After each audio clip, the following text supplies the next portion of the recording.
नमस्कार दोस्तों, मैं पल्लवी पुरोहित एक बार आप सभी का फिर से स्वागत करती हूँ आपके अपने YouTube चैनल गुरु शिक्षा 2728 पर। तो फ्रेंड्स, अगर अभी तक आपने इस चैनल को लाइक, शेयर और सब्सक्राइब नहीं किया है तो मैं आपसे निवेदन करती हूँ कि आपको सबसे पहले यही कर लेना है। आपको सबसे पहले इसको लाइक कर लेना है, शेयर कर लेना है और इसे सब्सक्राइब कर लेना है, क्योंकि अपकमिंग वीडियोस भी आपकी मदद करने वाले हैं सभी कंपटीशन एग्जाम के लिए। और फ्रेंड्स, लास्ट क्लास में जो है हम पढ़ रहे थे राव मालदेव। बेसिकली हम पढ़ रहे थे मारवाड़ का इतिहास। तो मैं आज आपको उनकी जितना हमने पढ़ लिया था मालदेव के बारे में, राव मालदेव के बारे में, वो मैं आपको फिर से स्टोरी सुनाने वाली हूँ। ठीक है, एक बार फिर से थॉरोली, ताकि आपको रिकॉल हो जाए और उसके बाद में हम आगे की बात पढ़ते हैं। तो फ्रेंड्स, इसे आप फॉलो कर दीजिएगा, लाइक कर दीजिएगा और शेयर कर दीजिएगा, ताकि हम आगे जितने भी इतिहास पढ़ेंगे या जितने भी मेले हैं राजस्थान की संस्कृति और कला के बारे में पढ़ेंगे तो आपको अपकमिंग वीडियोस के जो हैं आपको नोटिफिकेशन जो जरूर मिल जाएगा। तो अब हम रिकॉल करते हैं राव मालदेव के बारे में हमने क्या क्या पढ़ा था। तो फ्रेंड्स देखिए, राव मालदेव जो है, मैं एक बार आपको थॉरोली बता देती हूँ। राव मालदेव का जन्म 5 दिसंबर 1511 ईस्वी में हुआ था और उनकी माता पद्मा कुमारी सिरोही के जगमाल देवड़ा की पुत्री थी। ठीक है, तो ये क्या हुए, जगमाल देवड़ा के ये दोहिते हुए। पंडित विश्वेश्वर नाथ रेऊ, डॉक्टर गौरी शंकर, हीराचंद ओझा एवं गोपीनाथ शर्मा के अनुसार मालदेव अपने पिता राव गांगा की हत्या कर मारवाड़ के शासक बने थे। राज्याभिषेक के समय इनके पास केवल दो परगने थे, जोधपुर और सोजत। ठीक है, और यहीं पर इनका राज तिलक भी हुआ था। हम बात कर रहे हैं राव मालदेव के बारे में। ठीक है, और इनके युद्ध के बारे में भी हम पढ़ेंगे। अभी इनके बारे में थोड़ी बहुत और स्टोरी जान लेते हैं। कालांतर में जो है मालदेव ने अपने साम्राज्यवाद नीति से 52 युद्ध, कितने युद्ध हैं इनके, 52, ये मैं आपको पहले पढ़ा चुकी हूँ, सिर्फ एक बार रिकॉल कर रही हूँ ताकि आपको एक बार पूरी पिक्चर याद आ जाए। 52 इन्होंने युद्ध किए थे, 52 युद्ध किए और 58 यानी कि 58 परगने इन्होंने जीते। ठीक है, पहले जब ये शासक बने थे तो इनके पास केवल दो परगने थे, जोधपुर और सोजत। लेकिन बाद में इन्होंने 52 युद्ध किए और 58 परगने जीते। 1533 ईस्वी में जैसलमेर के भाटी शासकों को परास्त कर फलौदी, और 1535 ईस्वी में दौलत खां को पराजित इन्होंने किया और वहां से उनको नागौर से जीत मिल गई। ठीक है, नागौर को जीत लिया। फिर 1536 1536 में इन्होंने सीरवियों को परास्त करके बिलाड़ा भी है जो अपने परगने में शामिल कर लिया इन्होंने। 1538 ईस्वी में डूंगर सिंह जी को परास्त करके सिवाना को भी जीत लिया। हम अभी भी बात कर रहे हैं राव मालदेव जी के बारे में, और लगातार इन्होंने युद्ध किया और हर युद्ध में इन्होंने जीत को हासिल किया। 1539 1539 ईस्वी में वीरा सिंधल को हराकर भाद्राजुन और रायपुर पर इन्होंने अपना अधिकार कर लिया। सिकंदर खां को परास्त करके इन्होंने जालौर पर अपनी विजय प्राप्त की। इन्होंने अपने पिता गांगा के समय सोजत व सेवकी के युद्धों में भी इन्होंने अपनी विजय प्राप्त की थी। इसके बाद में फ्रेंड्स हमने पढ़ा था पाहेबा साहिबा का युद्ध। ये देखिए सब मैंने लिखा हुआ यहाँ पर, सिकंदर खां को हराया, जालौर लिया, वीरा सिंधर को हराकर भाद्राजुन, ठीक है, वह रायपुर पर अधिकार किया, डूंगर सिंह जी को हराकर सिवाना पर अधिकार किया, सोजत व सेवकी के युद्ध में भी इन्होंने जीत हासिल की। तो आगे बढ़ते हैं, ये स्टोरी एक बार थॉरोली सुनते हैं और उसके बाद में और जो पढ़ना रह गया था राव मालदेव के बारे में उसको हम कंटिन्यू करेंगे। ठीक है, तो सबसे पहले जो है ये पाहेबा साहिबा का युद्ध जो है वो 1541 में हुआ था।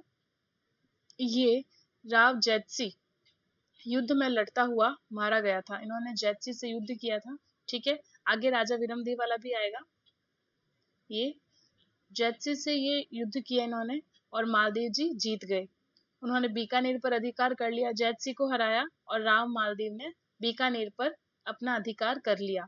मालदेव ने कुंपा और बीकानेर को जो है, कुंपा जो इनके सेनापति थे उनको जो है वहां का शासक मतलब प्रशासक बना दिया। ठीक है, ये हमने स्लाइड में कहीं लिखा होगा, आई होप इसमें नहीं है, स्लाइड शायद हट गई है वो। कोई बात नहीं, मैं आपको ऐसे ही बता देती हूँ। मालदेव ने जो है अपनी सेनापति कुंपा को, ये नाम आपको कहीं कुंपा मिलेगा, कहीं कुप्पा मिलेगा, कुंपा को बीकानेर का प्रशासक बनाया।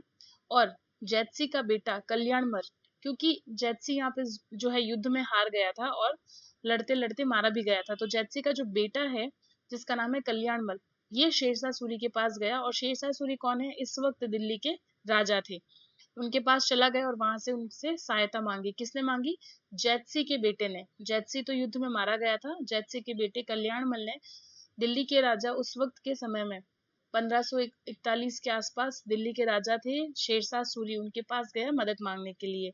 अब मालदेव ने एक और युद्ध किया 1542 में, जो कि आपको स्क्रीन पे नजर आ रहा होगा। 1542 में ये युद्ध जो है इन्होंने करके कहाँ पर? मेड़ता पर जो है अपना अधिकार कर लिया। ये युद्ध इन्होंने किसके साथ किया? ये युद्ध इन्होंने किया राजा वीरमदेव के साथ। ठीक है। और ये जो युद्ध था, इस युद्ध की जो लड़ाई का कारण था वो ये था कि दरियाजोश हाथी, एक हाथी है दरियाजोश, उस हाथी को लेकर जो है ये विवाद था। और इसी वजह से राव मालदेव की जो है युद्ध किया इन्होंने वीरमदेव के साथ। ठीक है। और इस युद्ध में भी राव मालदेव को ही विजय प्राप्त हुई। उसके बाद में हमने बात करी थी मालदेव और हुमायूं के संबंध। शेरशाह सूरी से हारने के बाद में हुमायूं राजस्थान से होकर जा रहे थे। जोगी तीर्थ नामक एक स्थान पर उसने मालदेव के पास सहायता के लिए 3 दूत भेजे थे। क्योंकि देखिए मालदेव भी है जो शेरशाह सूरी से युद्ध ही करना था, वो एक दूसरे के दुश्मन थे। और हुमायूं, ये भी जो क्या है, ये भी शेरशाह सूरी के जो है दुश्मन थे। तो दुश्मन दुश्मन दोस्त हो जाते हैं। तो हुमायूं ने जो है अपने 3 दूत भेजे थे वहां पर। और उस देखो हुमायूं जो है वो पराजित हुआ कब? मैंने यहाँ पे युद्ध का ईयर भी लिख दिया यहाँ पर, ये देखिए 1539 और 1540 में युद्ध हुआ था। ठीक है। हुमायूं यहाँ पर पराजित हुए।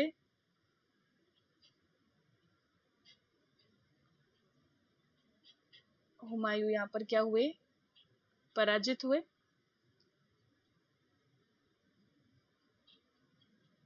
पराजित हुए किससे हुए? पराजित वो शेरशाह सूरी से पराजित हुए। ठीक है। दर दर भटक रहे थे हुमायूं, और फिर मालदेव को जो है संदेशा भिजवाया।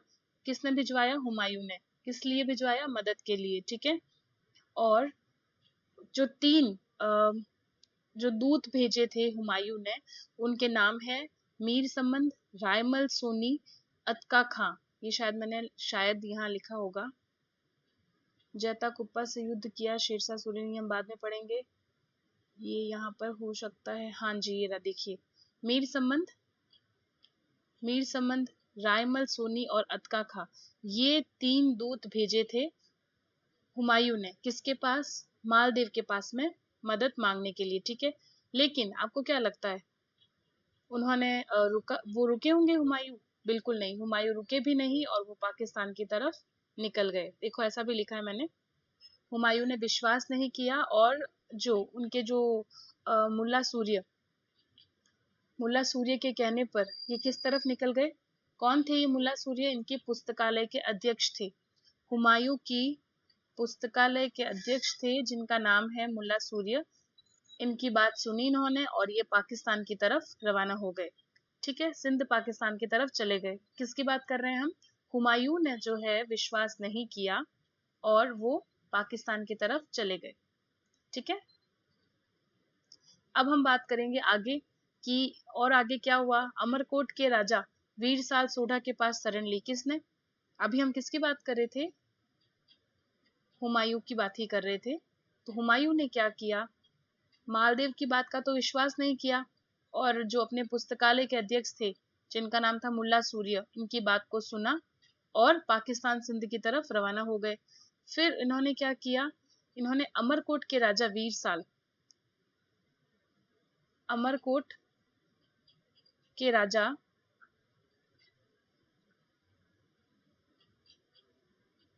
अमरकोट के राजा, राजा का नाम,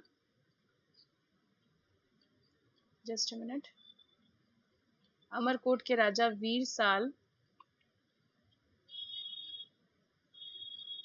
राजा का नाम लिख देती हूँ आपके लिए यहाँ पर, तभी आपको याद रहेगा। राजा वीरसाल के पास जाके शरण ली। किसने शरण ली? हुमायूं ने। ठीक है, मालदेव की बात तो मानी नहीं, पाकिस्तान की तरफ चले गए और अमरकोट के राजा वीरसाल से उन्होंने शरण ली। अगर मालदेव और हुमायूं थोड़ी सी समझदारी दिखाते तो वे शेरशाह सूरी के खिलाफ आराम से अपना गठबंधन बना देते और उसको आराम से हरा सकते थे, लेकिन ऐसा हुआ नहीं। समय को शायद ऐसा मंजूर नहीं था। और हमारे जो भारत में उस वक्त जो अफगान का शासन था, अफगानी जो यहाँ पर उस वक्त शासन कर रहे थे, उनको पूरी तरीके से खत्म किया जा सकता था, लेकिन ऐसा हुआ नहीं। अफगान का शासन खत्म हो सकता था, लेकिन ऐसा हुआ नहीं। मुगल राजपूत संबंध जो अकबर द्वारा शुरू किए गए थे, वे संबंध इसी समय से सभी प्रारंभ हो सकते हैं। ठीक है, क्योंकि अभी सब आएंगे, सारे जितने भी मुगल राजपूत हैं ये सब अभी आएंगे, उनके साथ में जो अकबर के जो रिश्ते होंगे वो अभी से बनना शुरू हो जाएंगे। ठीक है, तो अब आगे हम बात करेंगे, क्योंकि मालदीव जो है ये अपने आप में बहुत बड़ा टॉपिक है। तो अब हम बात करने वाले हैं मालदीव और शेरशाह सूरी के संबंध कैसे थे। ठीक है, इनके बीच में कौन कौन से युद्ध हुए ये हम बात करेंगे यहाँ पर। मालदीव, इसके बारे में बात करेंगे हम, मालदीव की बात कर रहे हैं। मालदीव व शेरशाह सूरी के जो संबंध थे ये कैसे थे, इसके बारे में हम बात करेंगे। कौन कौन से युद्ध इन्होंने किए, मालदीव व शेरशाह सूरी। सबसे पहले आपने एक क्वेश्चन सुना होगा, ज्यादातर एग्जाम में आता है, गिरी सुमेल का युद्ध।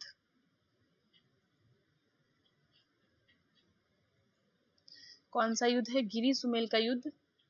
ठीक है, और एक और है जैतारण का युद्ध। ठीक है, जैतारण कर युद्ध, तो मैं यहाँ दोनों लिख देती हूँ, गिरी सुमेल का युद्ध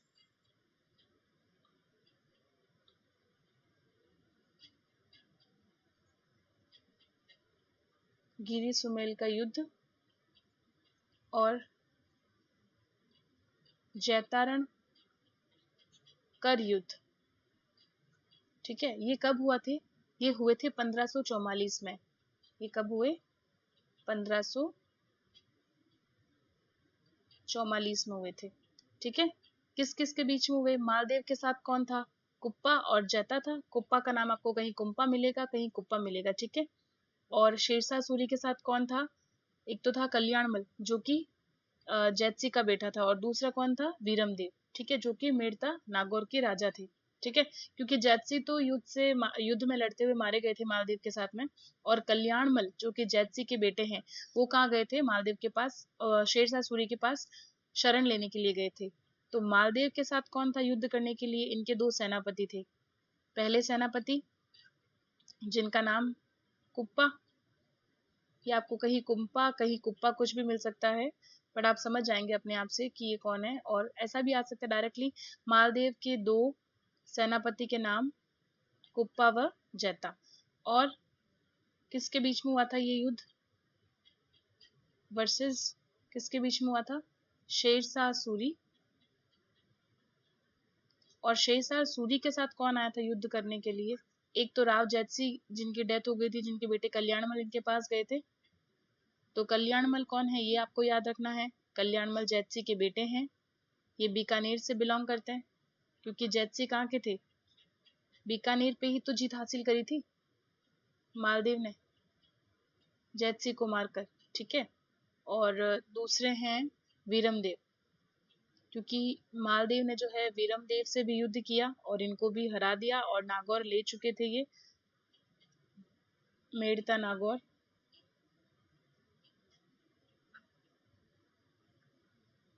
ठीक है, तो गिरी सुमेल का युद्ध एक बार फिर से रिपीट कर देती हूँ, गिरी सुमेल का युद्ध जैतारण कर युद्ध किनके बीच में हुआ था? मालदेव कुप्पा, मालदेव के साथ थे कुप्पा और जैता, और ये युद्ध हुआ था शेरशाह सूरी के साथ। और उनके साथ कौन आए थे उनकी तरफ से लड़ने के लिए? कल्याणमल और वीरमदेव। कल्याणमल कौन है? राव जैतसी के बेटे हैं ये, जो कि बीकानेर के उस वक्त के शासक थे, और जैतसी जो है वो मालदेव के साथ युद्ध करते हुए मारे गए थे। अब दोनों, ये जो मालदेव है और शेरशाह सूरी है, इनके बीच में लड़ाइयों के कारण क्या है? क्यों इनके बीच में लड़ाइयां हुई? क्योंकि देखिए दोनों ही शासक कैसे थे? साम्राज्यवादी थे। ठीक है, महत्वाकांक्षी, दोनों को ये लगता था कि हाँ मुझे ये जीत हासिल करनी है, मुझे यहाँ पे अपना जो है ये भी क्षेत्र अपने अधिकार में कर लेना है।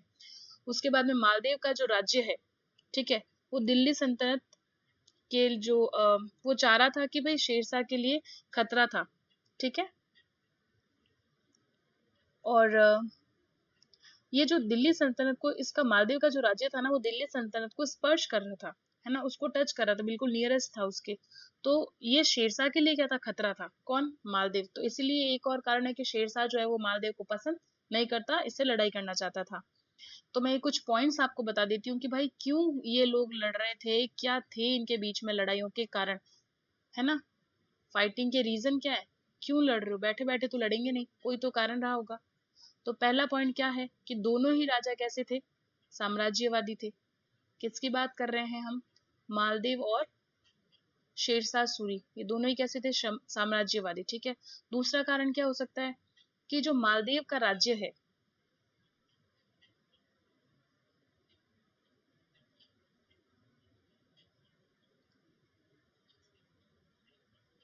मालदीव का राज्य जो है वो दिल्ली को स्पर्श कर रहा था, दिल्ली सल्तनत नहीं लिख रही हूँ मैं यहाँ पर, दिल्ली को टच कर रहा था, मतलब उसके नियरेस्ट था, ठीक है। तो ये खतरा था, किसके लिए खतरा था, ये शेरशाह सूरी के लिए खतरा था, किसके लिए, शेरशाह। तो इसलिए एक और कारण ये है कि शेरशाह जो है वो मालदीव से युद्ध करना चाहता था। मालदीव ने अपने राज्य से संरक्षित उसे जाने भी दिया तथा उसे सहायता देने की कोशिश भी की। अब देखिए, मालदीव भी किसका, शेरशाह सूरी का दुश्मन, और हुमायूं भी किसका दुश्मन, शेरशाह सूरी का। तो मालदीव ने क्या किया था, उसकी मदद करी थी ना, उसको अपने राज्य से सुरक्षित जाने भी दिया था, राजस्थान से होकर गया था ना मालदीव, हुमायूं फिर पाकिस्तान की तरफ निकल गया, तो हुमायूं की सहायता की थी, किसने, मालदीव ने। तो उसका भी बुरा लगा, किसको, ये हमारे शेरशाह सूरी को। तो हुमायूं की सहायता की, किसने करी, मालदीव ने करी। तो ये भी एक कारण है कि शेरशाह सूरी, इस उनको ये बात पसंद नहीं आई, ठीक है। और शेरशाह को जो कल्याणमल और वीरमदेव का सहयोग प्राप्त था, और वह राठौड़ों की इस कूट, मतलब ये जो लड़ाई हो रही थी, इनका ये फायदा उठाना चाहते थे, कौन, शेरशाह सूरी को क्या फायदा हुआ, शेरशाह सूरी को ये फायदा हुआ कि ये जो राजपूत अपने आप में लड़ रहे थे, ये जो राठौड़ अपने आप में लड़ रहे थे, कौन राठौड़ लड़ रहे थे, कौन कौन है ये राठौड़, मालदेव, मालदेव ने किससे लड़ाई करी थी, एक तो वीरमदेव से करी थी जो कि नागौर के थे, और एक इन्होंने करी थी जैतसी से। तो जैतसी का बेटा कौन, जैतसी को मार दिया था मालदेव ने, ठीक है। तो इनके पुत्र कौन, कल्याणमल।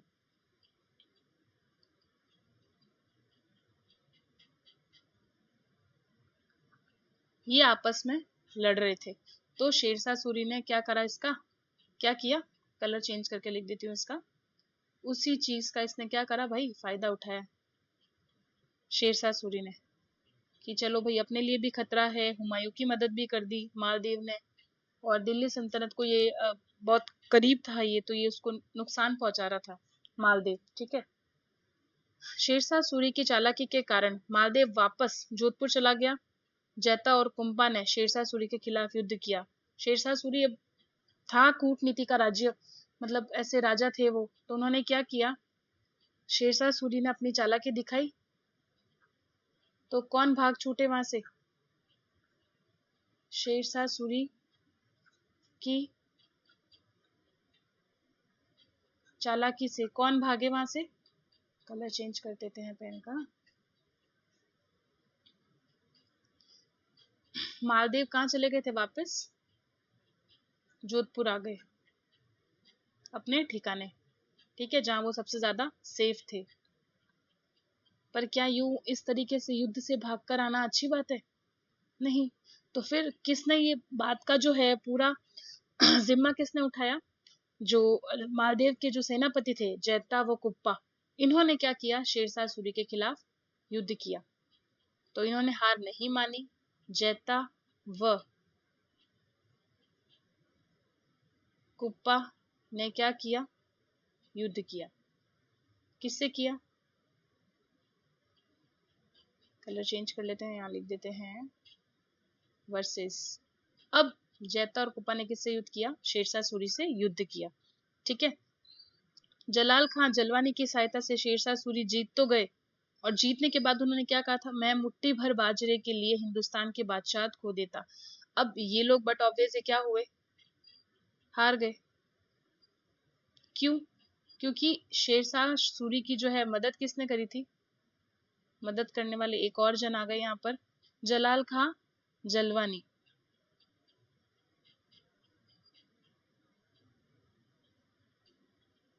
इनकी मदद से शेरशाह सूरी जो है वो युद्ध जीत गए, और उन्होंने फिर एक लाइन कही कि मैं मुट्ठी भर बाजरे के लिए हिंदुस्तान की क्या खो देता? बादशाहत। तो ये आपको पता है, ऐसी जो लाइंस होती हैं वो डायरेक्टली एग्जाम में पूछी जाती है कि मैं मुट्ठी भर बाजरे के लिए हिंदुस्तान की बादशाहत खो देता। मैं मुट्ठी भर, ये लाइन किसने कही थी? मुट्ठी भर बाजरे के लिए, बाजरा कहाँ होता है? राजस्थान में। बाजरे के लिए क्या कर देता? हिंदुस्तान की बादशाहत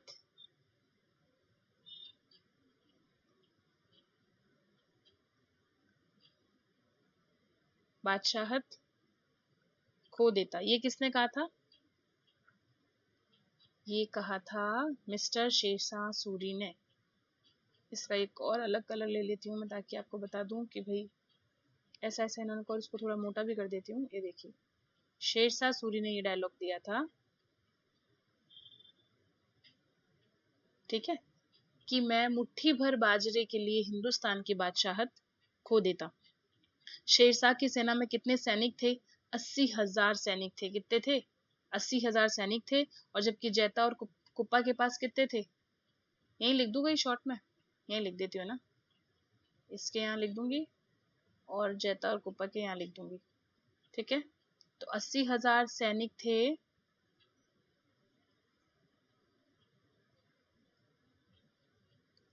80,000 सैनिक थे इनके पास में। किनके पास? 80,000 सैनिक किसके पास थे? ये शेरशाह सूरी के पास। ओके, और जैता और कुप्पा के पास सिर्फ और सिर्फ 12,000 सैनिक थे। तो बताइए कौन जीतेगा? फिर दिखती सी बात है ये तो, कि शेरशाह सूरी जीतेंगे। मालदेव सिवाना कहाँ चले गए थे उस वक्त? वापस जोधपुर आ गए थे, और उसके बाद कहाँ चले गए थे वो? सिवाना, बाड़मेर की पहाड़ियों में चले गए थे। ठीक है, सिवानों को मारवाड़ के राठौड़ों की शरण स्थली भी कहा जाता है। तो यहाँ वापस से नेक्स्ट पेज पे लिख देती हूँ मैं कि ये कहाँ चले गए थे? मालदेव कहाँ चले गए थे?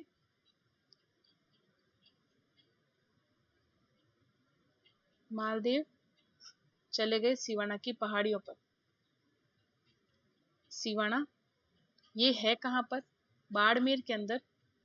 सिवाना कहाँ पड़ता है? बाड़मेर में। और उस एरिया में क्या है? पहाड़ियां हैं। ठीक है, तो बाड़मेर की पहाड़ियां भी कहते हैं।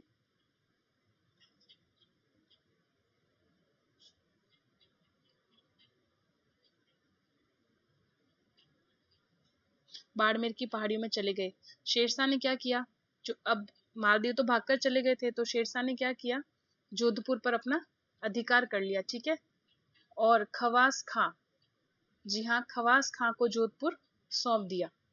शेरशाह जी को मजा आ गया, मालदीव जी तो भाग गए, जैता और कुप्पा हार गए। 12,000 सैनिकों के साथ वो क्या कर पाते, है ना? तो किसने किया? अब आप भाग गए हैं मैदान छोड़कर मालदेव जी, तो शेरशाह सूरी ने क्या किया?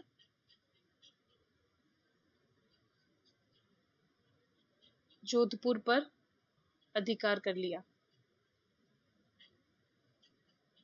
ओके, और किसको सौंपा जोधपुर? सौंपा, किसको सौंपा? खवास खां। इनको जो है जोधपुर सौंप दिया। किसने सौंप दिया? शेरशाह सूरी ने। और थोड़े दिनों बाद मालदेव जोधपुर पर पुनः अधिकार कर लेते हैं फिर से। शेरशाह जी जो है अपने फॉर्म में आ जाते हैं, इनको अपनी ताकत का फिर से एहसास हो जाता है कि ऐसे कैसे जाने दूं मैं अपनी बादशाह भाई, तुम नहीं छोड़ोगे तो मैं भी नहीं छोड़ूंगा। तो फिर से मैं यहाँ बना देती हूँ पुनः जोधपुर पर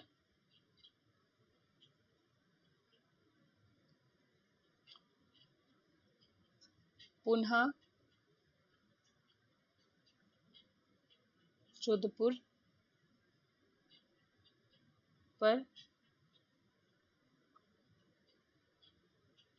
अधिकार किसने किया? मालदेव ने।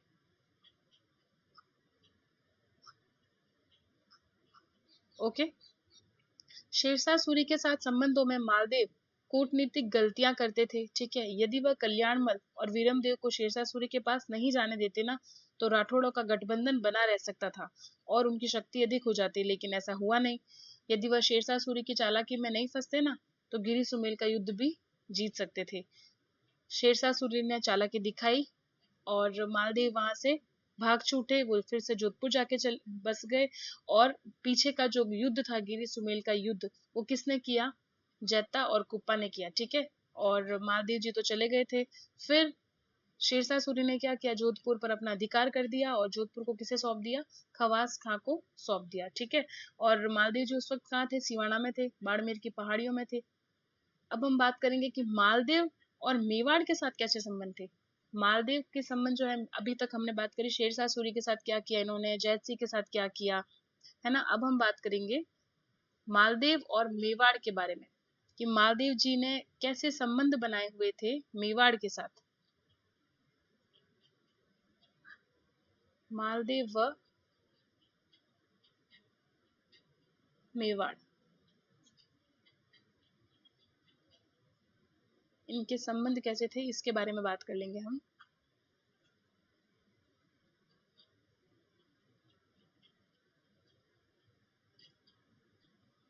इनके बारे में बात करेंगे, संबंध के बारे में। खानवा के युद्ध में मारवाड़ के युवराज की जो हैसियत से राणा सांगा की जो है सहायता की थी, किसने? मालदेव ने। खानवा का युद्ध हुआ, ठीक है, और मारवाड़ के युवराज की हैसियत से राणा सांगा की किसने मदद की थी? मालदेव ने, ठीक है। तो खानवा के युद्ध में मदद करी इन्होंने, यहाँ लिख देती हूँ मैं यहाँ पर।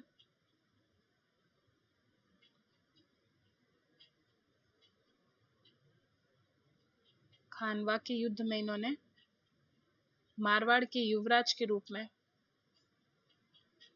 मारवाड़ इन्होंने फिर से जीत तो लिया था ना, तो मारवाड़ के युवराज कौन? मालदेव। मदद की इन्होंने, किसकी मदद की? राणा सांगा की। राणा सांगा की मदद की।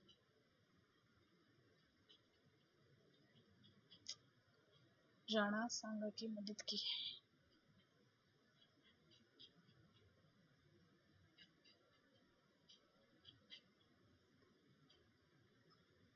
ओके, राणा सांगा की मदद करी इन्होंने, ठीक है। 1533 ईस्वी में गुजरात के बहादुर शाह के खिलाफ विक्रमादित्य की भी इन्होंने सहायता की थी। तो अभी हम बात कर रहे हैं कि भाई मालदेव ने मेवाड़ के साथ कैसे अपने रिश्ते बनाए। तो 1533 में एक युद्ध हुआ था, 1533 ईस्वी में एक युद्ध हुआ था जो कि मालदेव ने मदद करी थी, किसकी? विक्रमादित्य की। इसका कलर चेंज कर लेती हूँ मैं।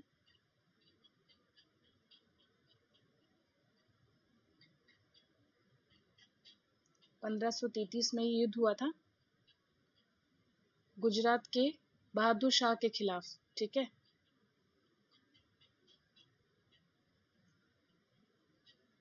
गुजरात के बहादुर शाह के खिलाफ। तो ये किसके साथ खड़े हुए थे?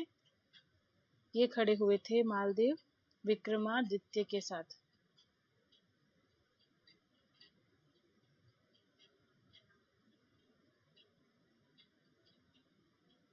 विक्रमादित्य की मदद की इन्होंने।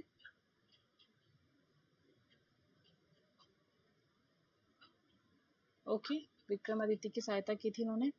बनवीर के खिलाफ उदय सिंह की इन्होंने सहायता की थी, क्योंकि वो भी मेवाड़ की बात हो रही है ना, मेवाड़ के बारे में बात हो रही है, तो हम फिर पूरा ही बताएंगे वहां पे। कि उदय सिंह की इन्होंने मदद करी थी, किसके खिलाफ? बनवीर के खिलाफ। किसकी मदद करेंगे ये? बट ऑब्वियस है उदय सिंह। ये तो स्टोरी सबको पता ही होगी उदय सिंह की। उदय सिंह की सहायता की। किसने सहायता की? ये सहायता वाली बातें हम किसके बारे में बता रहे हैं? ये अच्छा नेचर किसका था? ये अच्छा नेचर था मालदेव का। तो कुछ इस तरीके से जो है मालदेव ने मेवाड़ के साथ अपने संबंध बना रखे थे। ठीक है, अब हम बात करेंगे उमादे के बारे में। ठीक है, कौन है उमादे? रूठी रानी के नाम से जो है ये प्रसिद्ध थी, राव लूणकरण की बेटी थी। ठीक है, इनसे इनका विवाह हुआ मालदेव का। तो इनके थोड़े पर्सनल जीवन के बारे में बात कर लेते हैं। भारमली के कारण भारमली इनकी प्रेमिका, याद आया आपको?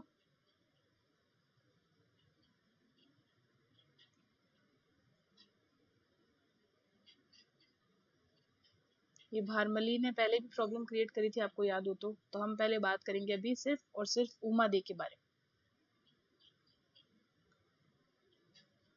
उमादे कौन? रूठी रानी के नाम से जानी गई। ठीक है, तो मैं यही ब्रैकेट में लिखूंगी और कलर चेंज कर देती हूँ।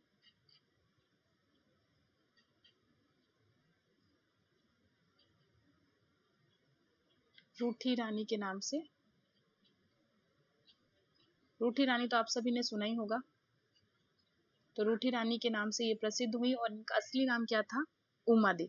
ठीक है, ये जैसलमेर के राव लूणकरण की पुत्री थी।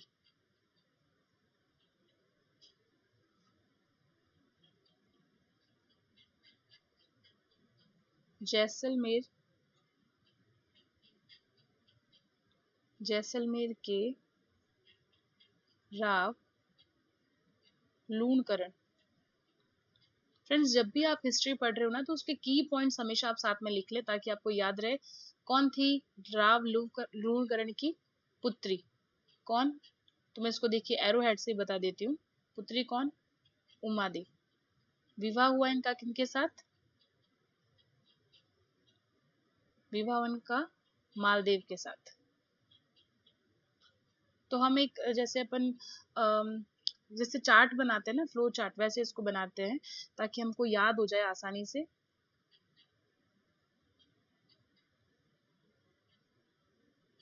चलिए, तो जैसलमेर के राजा लूणकरण भाटी की पुत्री थी ये, और भारमली नामक दासी के कारण जो है मालदेव से ये नाराज हो गई थी, इसीलिए ये रूठी रानी के नाम से प्रसिद्ध हुई थी। तो यहाँ लिख देती हूँ किसकी वजह से ये प्रॉब्लम आई थी? भारमली दासी के कारण नाराज हो गई थी ये अपने पति से। उमादे जो है नाराज हो गई थी। किससे नाराज हुई? मालदेव से। ठीक है, नाराज कौन? उमादे। किससे नाराज हुई? मालदेव से नाराज होगी। ठीक है, और इसने जो है अपना कुछ अजमेर के जो समय है अजमेर के तारागढ़ किले में बिताया। ठीक है, लेकिन बाद में केवल राजसमंद में चली गई थी ये रूठी रानी, और ये रूठी रानी के नाम से ही प्रसिद्ध हुई थी। और इस घटना का कारण मैं आपको बता चुकी हूँ कि मालदेव के जो ससुर थे, उमादेव के जो पिता थे राव लूणकरण, उनकी हत्या करवाना चाहता था। ठीक है, उनकी हत्या करवाना चाहते थे ये, और इसकी सूचना जो है वो मालदेव की सास को जो है मालदेव को भिजवा दी। और इस घटना के बाद मालदेव व उमादेव के जो संबंध है वो बिगड़ गए थे। देखिए, मैं आपको फिर से बता देती हूँ कि ये रूठी रानी के नाम से क्यों प्रसिद्ध हुई। देखिए, इस घटना का कारण ये था कि मालदेव के जो ससुर थे और जो उमादेव के पिता थे राव लूणकरण जी, ठीक है, लूणकरण जी, वो मालदेव की हत्या करवाना चाहते थे। इसकी सूचना जो है मालदेव की सास ने मालदेव को भिजवा दी थी। ठीक है, और उन्होंने बोल दिया कि भाई तुम्हारे जो ससुर है लूणकरण, वो तुम्हारी हत्या करवाना चाहते हैं। और ये सूचना दी किसने? मालदेव की सास ने ही मालदेव को भिजवा दी थी। ठीक है, और इस घटना के बाद मालदेव और उमादेव के संबंध बिगड़ गए। ठीक है, वो रूठ कर कहाँ चली गई? अजमेर के तारागढ़ में रही, और फिर इतिहास में किसके नाम से प्रसिद्ध हुई? रूठी रानी के नाम से प्रसिद्ध हुई। तो ये हत्या का जो कारण था और जिसके बाद में इनके जो संबंध बिगड़े, ये एक और कारण जो है सामने आता है कि हत्या करवाना चाहते थे।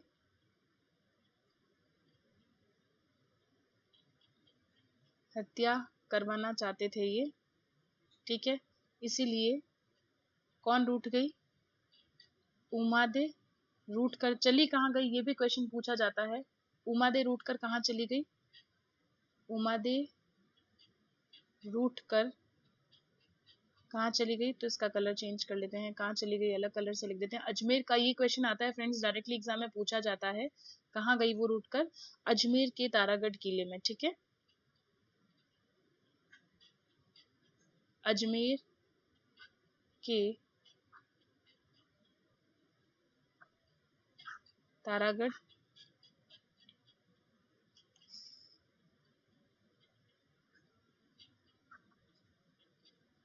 तारागढ़ किले में गई और फिर क्या हुआ?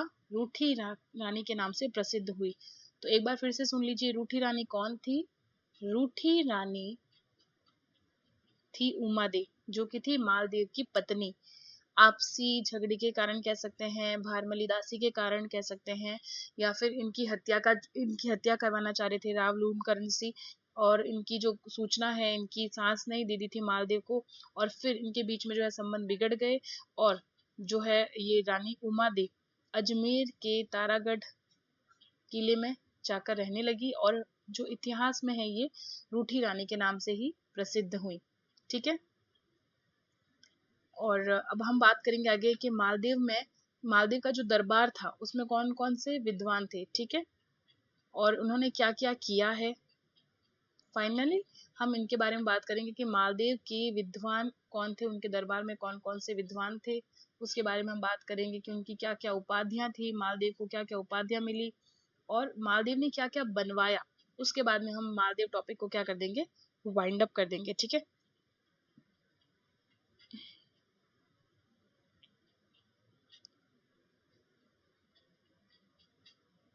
तो मालदीव को मैं सोच रही हूँ कि आज की क्लास में कंप्लीट कर देते हैं, इसको फटाफट से ले लेते हैं कि इनके दरबार में कौन से विद्वान थे।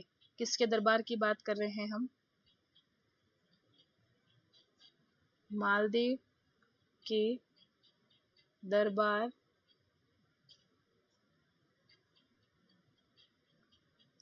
में किसकी बात करेंगे हम? विद्वानों की बात करेंगे, ठीक है। तो मालदीव के दरबार में विद्वान, सबसे पहले हम बात कर लेंगे ईसरदास जी, ठीक है। ईसरदास जी किसके दरबार के विद्वान थे? ये मालदेव की, ठीक है। पेन का कलर चेंज कर लेते हैं, इनके बारे में बता देते हैं कि इन्होंने क्या क्या किया। हाला झालारी कुंडलियां सूर सत्सई, ठीक है, ये इनकी जो है रचनाएं हैं जिनके नाम इनके सामने लिख देती हूँ। एक इन्होंने करा था हरिरस, एक इनकी रचना है जिसका नाम है हरिरस। फिर दूसरी है देवीयान,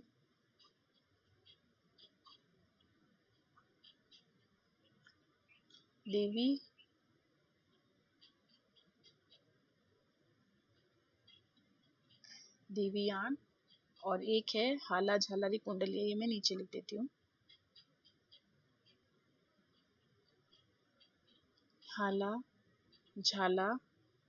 हाला झालारी कुंडलियां, ये इनकी रचनाएं हैं। हम बात कर रहे हैं ईसरदास जी, जो कि मालदीव के दरबार में क्या थे? विद्वान थे, सूर सत्सई।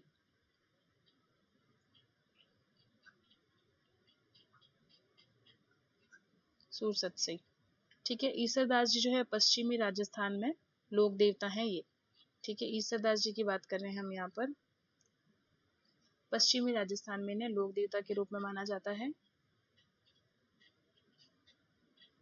ये लिख देती हूँ मैं, पश्चिमी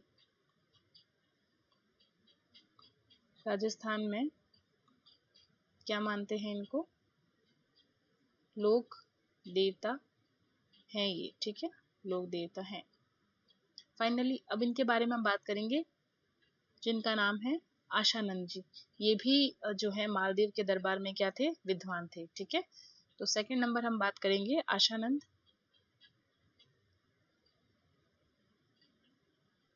आशानंद और इनकी हम जो है आपको बताएंगे इनकी रचनाएं कौन सी हैं। आशानंद, ठीक है, और इनकी रचना है गोगाजिरी पेड़ी,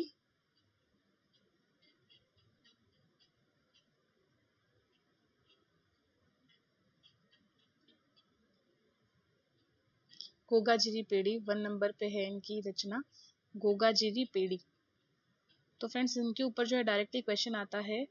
मालदीव के दरबार में ये विद्वान थे, पहले मैंने बताया ईसरदास जी, दूसरे हैं आशानंद जी, और इनकी जो रचना है पहली है गोगाजिरी पेड़ी, बाघा भारमली का दूहा। बाघा भारमली, बाघा भारमली का दूहा।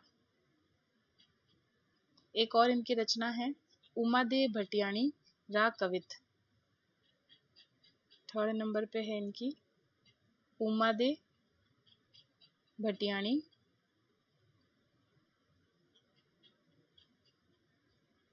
उमादेव भटियाणी रा कवित। तो ये इनकी रचनाएं हैं।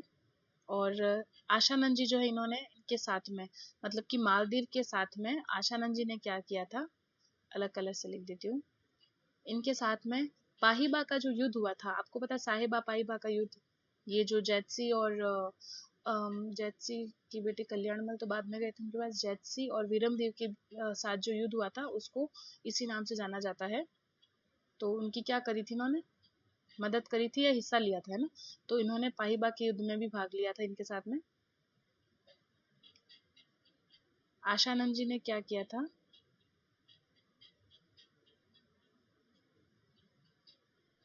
पाहिबा युद्ध में मालदीव की मदद करी थी, या यूं कह सकते हैं पाहिबा युद्ध में इन्होंने मालदीव जी के साथ में क्या लिया था, भाग लिया था। ओके, तो ये हमने बात करी कि मालदीव के दरबार में विद्वान कौन कौन थे। और अब हम बात करेंगे कि मालदीव को जो है हिंदू बादशाह और हशमत वाला राजा, दो उपाधियां, इनके ऊपर भी फ्रेंड्स डायरेक्टली एग्जाम में क्वेश्चन पूछे जाते हैं। वीडियो को एंड तक जरूर देखिए, आपको कुछ ऐसी बातें आपको बताने वाली हूँ मैं जिनके ऊपर डायरेक्टली क्वेश्चंस आते हैं कि मालदीव की उपाधियां कौन सी है, ये कौन से राजा की उपाधियां हैं। ठीक है, तो पहले मैं आपको इनकी उपाधियां बता देती हूँ। किसकी हम बात कर रहे हैं, मालदीव के बारे में ही बात कर रहे हैं। तो मालदीव की उपाधियां यहाँ लिख देती हूँ मैं। मालदीव की उपाधियां, किस नाम से इनको जाना गया, इनको क्या उपाधि मिली, इसके बारे में हम बात करेंगे। पहली उपाधि जो है इनको मिली हिंदू बादशाह, हिंदू बादशाह।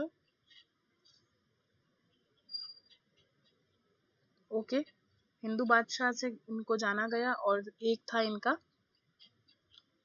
हशमत वाला राजा। इसके ऊपर फ्रेंड्स डायरेक्टली क्वेश्चन पूछा जाता है।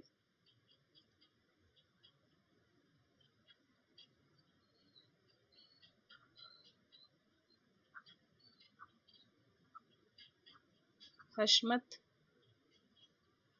वाला राजा, ये जो है दोनों ही क्या है इनकी उपाधियां। ठीक है, हशमत वाला राजा और हिंदू बादशाह के नाम से ये जाने गए। राव मालदेव की बात करेंगे हम यहाँ पर। ठीक है, और शेरशाह सूरी की मृत्यु हुई थी 1545 में। ठीक है, तब इन्होंने वापस से जोधपुर, पोखरण, फलोदी, बाड़मेर, कोटड़ा, मेड़ता में पुनः अपना अधिकार कर लिया। और फिर 1562 में मालदेव की खुद की मृत्यु हो गई। तो पहले मैं यहाँ लिख देती हूँ कि शेरशाह सूरी की मृत्यु के बाद में, क्योंकि इनके सामने लड़ने वाले यही थे, इनकी मृत्यु कब हुई, 1545 में। 1545 ईस्वी में मृत्यु हुई किसकी, शेरशाह सूरी की मृत्यु हुई। इसके बाद क्या किया मालदेव ने, पुनः सारे जो परगने थे अपने वो वापस ले लिए। मृत्यु के बाद मालदेव ने सारे हैं ना लगभग ऑलमोस्ट, जोधपुर, कोटड़ा और बहुत सारे परगने जो हमने पहले भी पढ़े थे, बाड़मेर हो गया, मेड़ता हो गया, ठीक है, मेड़ता, मेड़ता बाड़मेर, इन सब पर क्या कर लिया, पुनः अधिकार।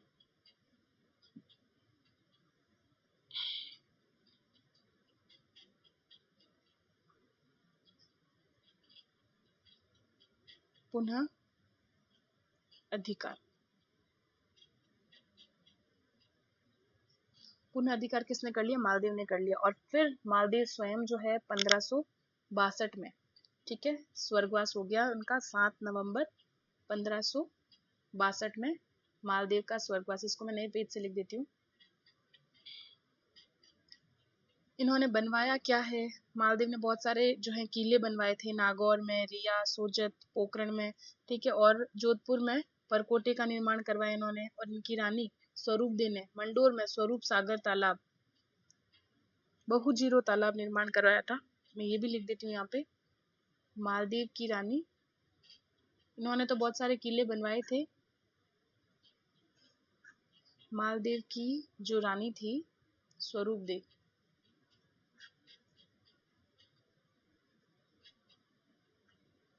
स्वरूप दे स्वरूप दे ने मंडोर, मंडोर जो जोधपुर में है, मंडोर में क्या बनाया, स्वरूप सागर तालाब बनवाया। स्वरूप सागर तालाब इन्होंने बनवाया था। मालदेव की रानी है स्वरूप सागर तालाब, जिससे किस नाम से जाना जाता है, इससे जाना जाता है बहुजीरो तालाब, ठीक है, बहुजीरो तालाब। तो इसको मैं अलग कलर से लिख देती हूँ, बहुजीरो तालाब। रूठी रानी कौन थी, इन्हीं की रानी थी जिनका नाम था उमा दे, ठीक है, वो रूठी थी, नाराज हो गई थी इनसे, और फिर वो अजमेर के तारागढ़ में जाकर रहने लगी। बहुजीरो तालाब का निर्माण इन्होंने करवाया था, किसने, मालदेव की जो रानी थी स्वरूप दे, इन्होंने मंडोर में स्वरूप सागर का क्या करवाया, निर्माण करवाया। ओके, और बहुत सारे किले भी हैं जो मालदेव ने बनवाए थे। और फारसी जो इतिहासकार है निजामुद्दीन, इनकी एक पुस्तक है तबकात ए अकबरी, ठीक है, और फरिश्ता, इनकी जो एक पुस्तक है तारीख है फरिश्ता में मालदीव को हिंदुस्तान का सबसे शक्तिशाली राजा बताया है, ठीक है। और इनकी मृत्यु हुई थी 7 नवंबर 1562 में। ओके, और इसने अपने ज्येष्ठ पुत्र राम सिंह से अप्रसन्न होकर उसे राज्य से निर्वासित कर दिया था, निष्कासित कर दिया था, और उदय सिंह को भी अपना क्या बना दिया, उत्तराधिकारी नहीं बनाया इन्होंने, तथा अपने तीसरे पुत्र चंद्रसेन को मारवाड़ का उत्तराधिकारी घोषित किया। और राम सिंह और उदय सिंह नाराज होकर कहाँ चले गए, कहीं तो जाएंगे नाराज होकर वो, है ना, तो वो गए थे अकबर के पास, ठीक है। तो इनके बाद में कौन बना मारवाड़ का शासक, इनके तीसरे बेटे, ठीक है। देखिए 7 नवंबर 1562 ईस्वी में मृत्यु हो गई, स्वर्गवास हो गया इनका। फिर इनके पुत्र, 3 पुत्र है ना, तीनों के नाम लिखूंगी मैं यहाँ पर। बात किसके बारे में कर रहे हैं हम, मालदेव के बारे में बात चल रही थी, हमने बहुत कुछ पढ़ा मालदेव के बारे में। फिर इन्होंने जो है अपने ज्येष्ठ पुत्र राम सिंह से तो अप्रसन्न होकर उसको तो बाहर ही कर दिया, उदय सिंह को भी नहीं बनाया। और पहले मैं इनके नाम लिख देती हूँ, पहला कौन, सबसे बड़े राम सिंह, उसके बाद में उदय सिंह, किसके बेटे हैं ये, मालदेव के, राव मालदेव के, ठीक है। तीसरे पुत्र जिसका क्या नाम है, चंद्रसेन, इनको उत्तराधिकारी बनाया, तो मैं यहाँ अलग कलर से लिख देती हूँ कि इनको क्या बनाया था, उत्तराधिकारी बनाया इनको, मारवाड़ का, मारवाड़ का उत्तराधिकारी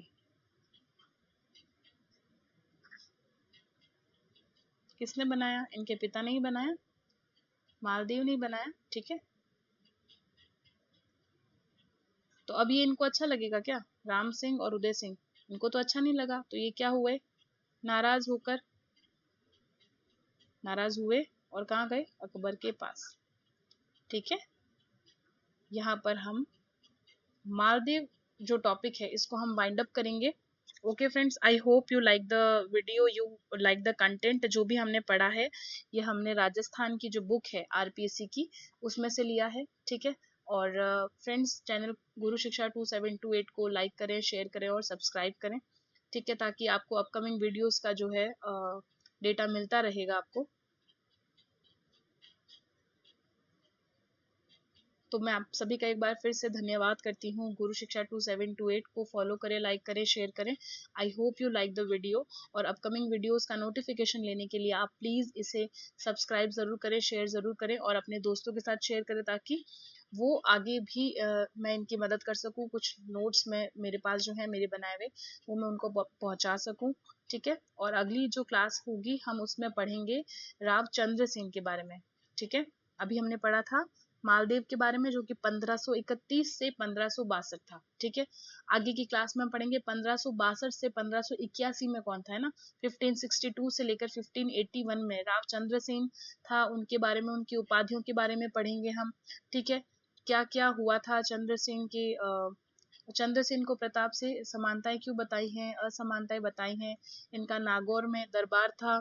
ठीक है, उसका क्या महत्व था, इसके बारे में हम पढ़ेंगे। तो अगली जो हमारी क्लास होगी वो हम पढ़ेंगे राव चंद्रसेन के बारे में। ठीक है, फिर मोटा राजा उदय सिंह आएंगे। तो चंद्रसेन भी काफी अच्छा टॉपिक है, काफी बड़ा है, इसको हम कंटिन्यू करेंगे। और फिलहाल के लिए thank you so much for watching.